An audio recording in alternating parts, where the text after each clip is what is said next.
Here we have another domains example problem. So for this example problem, we want to determine the domain of the following. G of x is equal to the square root of 10x minus 5, all of that divided by x squared minus 16. So the first step in solving this example problem is we want to determine the x values that cause the function to not produce a real number. So those will be the x values that we will exclude from our domain.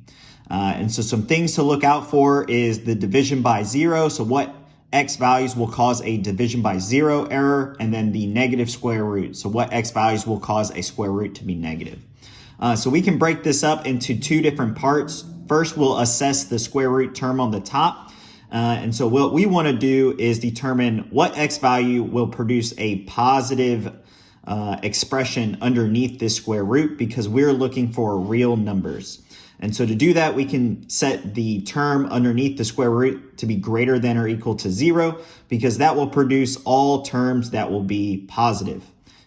So we can move the 5 over to the right-hand side and divide by 10, and we'll get x has to be greater than or equal to 1/2. So this will be the first rule that we'll need to follow in order to understand our domain.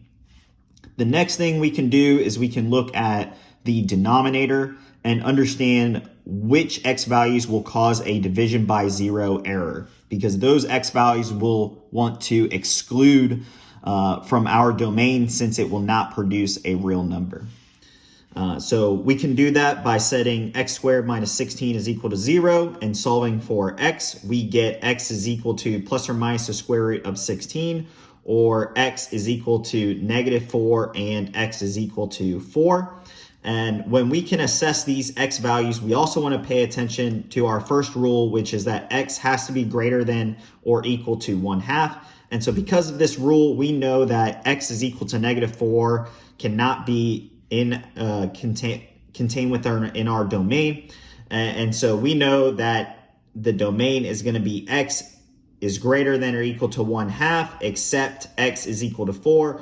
We have to have x is equal to 4 as an exclusion, because this will create our division by zero error. So it's all x values that are greater than or equal to 1/2 will produce a positive real number, and the only exclusion will be x is equal to 4.